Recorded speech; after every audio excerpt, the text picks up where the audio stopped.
Assalamualaikum warahmatullahi wabarakatuh.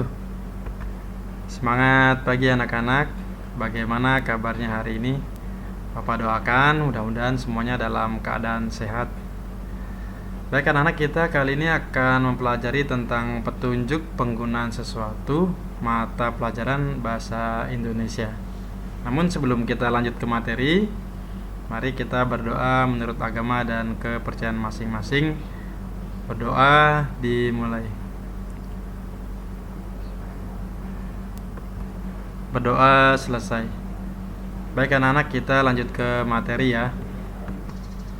Petunjuk merupakan ketentuan yang memberi arah atau bimbingan bagaimana sesuatu harus dilakukan. Nah, petunjuk biasanya dapat ditemukan di kemasan suatu produk, yaitu petunjuk penggunaan. Ini kalau di sini, ini contohnya misalkan Indomie, mie instan, mie goreng ya. Nah, ini kalau kalian beli ini, biasanya ini kemasan itu di bagian belakangnya kalau kalian balik itu ada cara ya, ketentuan cara memasak Indomie goreng tersebut ya, bagaimana caranya memasak yang baik dan benar berdasarkan petunjuk dari perusahaan pembuat Indomie ini gitu ya. Nah, petunjuk penggunaan sesuatu benda ya, petunjuk penggunaan suatu benda disusun secara runtut, jelas dan mudah dipahami. Runtut di sini anak-anak maksudnya itu bersesuaian ya, jelas ya. Jadi bersesuaian tuh antara langkah yang satu dengan tahap-tahap selanjutnya itu sesuai gitu pada petunjuk penggunaan, misalkan pada petunjuk penggunaan mini gitu ya, cara memasak mini. Kemudian jelas ya, tidak berbelit-belit, jadi bahasanya itu jelas, simple gitu dan mudah difahami, tidak membuat orang yang membeli produk tersebut itu bingung ya, bagaimana cara memasak Indomie ini, atau misalkan membeli barang elektronik bagaimana cara menggunakan elektronik tersebut ya. Jadi bahasanya itu runtut, sesuai, jelas dan mudah dipahami, sehingga mempermudah orang-orang yang menggunakan benda tersebut ya. Kita akan lanjut ke contoh. Nah, ini contoh ya. Ini biasanya pada soal kalian akan menjumpai bentuk soal seperti ini ya, biasanya ini. Contoh, bacalah petunjuk acak berikut ini. Nah, jadi di sini nanti ada 5 poin, yang mana 5 poin ini merupakan suatu ketentuan ya, suatu ketentuan. Jadi ini suatu ketentuan atau petunjuk ya. Kalau kita baca dari poin-poin ini itu ada tombol masak ya, ada beras, ada panci, kemudian stop kontak. Berarti ini bisa kita simpulkan bahwa ini adalah poin-poin yang diacak dalam proses pengolahan beras menjadi nasi ya. Ini di sini ada simulasi gambarnya beras, ini sini kemudian rice cookernya, ini nasinya ya. Nah, jadi umumnya kalian di soal itu akan menjumpai hal seperti ini ya. Ya gitu. Jadi kita bacalah petunjuk acak berikutnya. Acak ya, berarti di sini tidak berurutan, tidak runtut ya. 1. Tekan tombol masak. Yang poin 2, campuran beras yang sudah dicuci dengan air secukupnya. Baik, diralat. Yang poin 2, campurkan beras yang sudah dicuci dengan air secukupnya.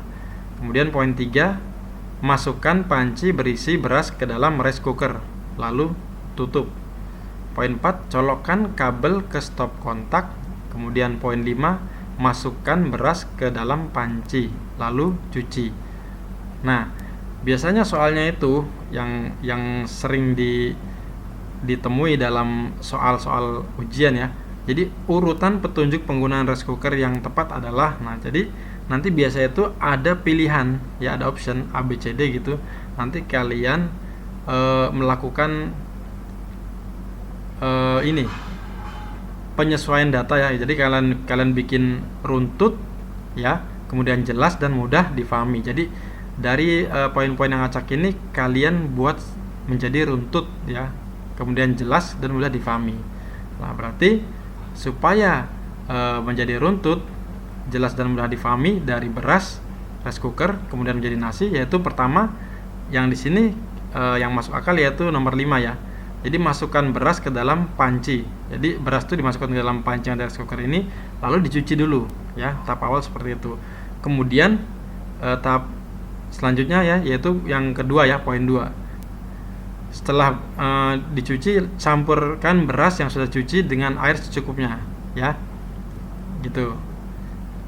Jadi setelah beras dipanci ya, cuci, kemudian campurkan beras yang sudah cuci dengan air secukupnya. Ini air bersih ya.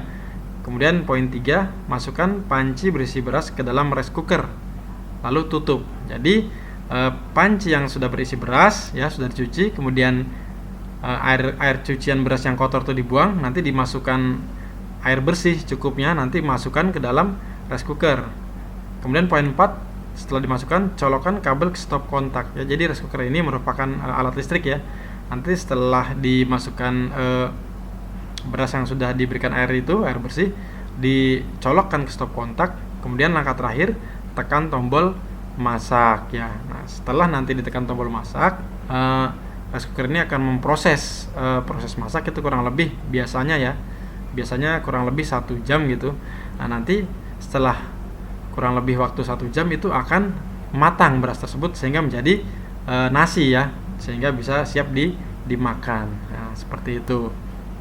Jadi ini contoh cara pengolahan dari beras menjadi nasi dengan bantuan rice cooker ya.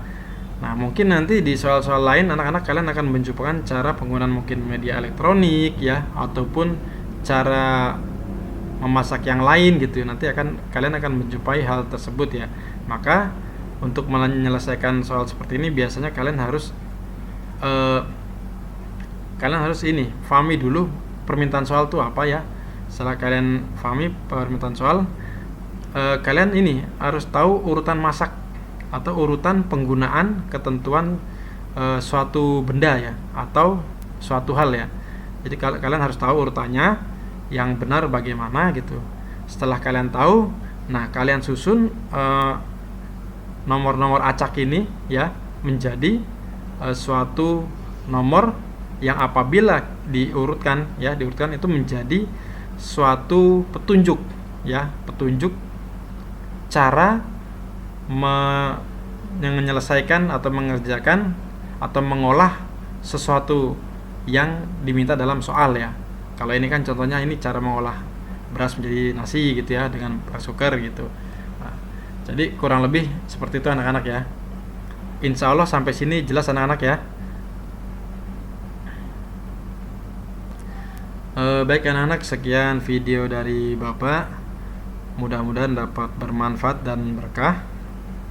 Selalu jaga kesehatan, makan yang teratur, istirahat yang cukup, kemudian ibadah yang tertib. Wassalamualaikum warahmatullahi wabarakatuh.